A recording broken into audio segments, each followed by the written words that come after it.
काँग्रेस आणि ठाकरेंमध्ये वाद. सांगली मुंबईवरून वादाची ठिणगी.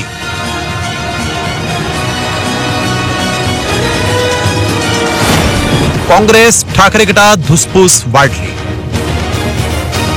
लोकसभा मतदारसंघाच्या जागा वाटपावरून काँग्रेस आणि ठाकरे गटातला वाद काही संपताना दिसत नाहीये. मुंबईच्या जागा वाटपात विश्वासात घेतलं नाही असा आरोप करत वर्षा गायकवाडांनी स्वपक्षावरच नाराजी बोलून दाखवली.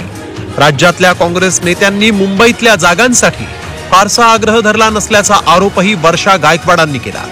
वर्षा गायकवाड यांनी मुंबईतल्या जागा वाटपाबाबतची तक्रार दिल्लीत हायकमांडकडे केली आहे. कमीत कमी आमचं म्हणणं आहे की आम्हाला 3 सीटा मिळाव्यात आणि 3 सीटांमध्ये पण अशा सीटा असाव्यात ज्याच्यामध्ये कॅन्डिडेट आमच्याकडे होता, इक्वेशन आमचे परफेक्ट होते आणि ज्या ठिकाणी सातत्याने आम्ही लढायचो अशा सीटा आम्ही मागण्याचं काम केलं. पार्शली तुम्ही सर म्हणताय की नाराज आहे, पण मी माझ्या पक्षाच्या श्रेष्ठींना त्या ठिकाणी सांगितलेले.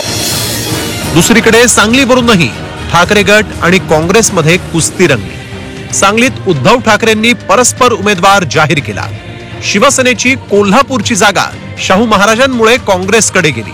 तेव्हा पश्चिम महाराष्ट्रात एक तरी जागा असावी म्हणून सांगलीची जागा मागितल्याचा दावा ठाकरे गटानं केलाय.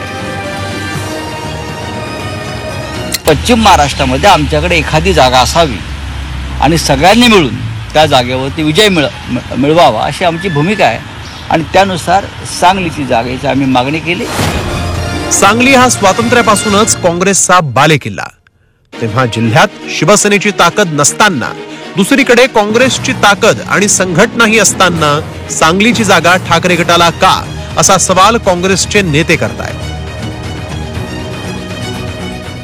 एक सकारात्मक असा मार्ग कसा निघेल ह्यासाठी आज या क्षणाला आणि येणाऱ्या काळात आम्ही काँग्रेस पक्षाचे कार्यकर्ते म्हणून आशा धरून आम्ही प्रयत्न करणार आहोत आणि याच्यासाठी महाविकास आघाडीने ह्या बाबतीतला एक पुनर्विचार करावा आणि जो काही वस्तुस्थिती आहे सांगली जिल्ह्यातली ही समजून घेऊन त्याच्या बाबतीत आजही काँग्रेस पक्षाला ती जागे देण्याबाबतीत काहीतरी निर्णय करा अशी आमची एक नम्र विनंती राहणार आहे. तरी सुद्धा येणाऱ्या काळात आम्ही कार्यकर्त्यांशी चर्चा करू आणि त्याच्या बाबतीतली कार्यकर्त्यांच्या भावना समजून घेऊ एवढंच मला या ठिकाणी आज सांगायचं आहे. दुसरीकडे महाविकास आघाडीतल्याच एका नेत्यानं उद्धव ठाकरे आणि शिवसेनेला फूस लावल्याचा संशय काँग्रेसच्या नेत्यांना आहे. या नेत्याला सांगलीत काँग्रेसचं वर्चस्व नको असल्याचा आरोपही सांगली जिल्ह्यातले नेते खासगीत करतायत. काँग्रेसचे इच्छुक उमेदवार विशाल पाटील यांचे बंधू प्रतीक पाटील यांनी प्रकाश आंबेडकर यांचीही भेट घेतली. त्यामुळे विशाल पाटील आता वंचितच्या माध्यमातून निवडणुकीच्या रिंगणात उतरणार का, याचीही चर्चा सुरू झाली आहे. सांगलीत ठाकरे गटानं आपली प्रतिष्ठा पणाला लावत चंद्रहार पाटील यांना उमेदवारी दिली आहे.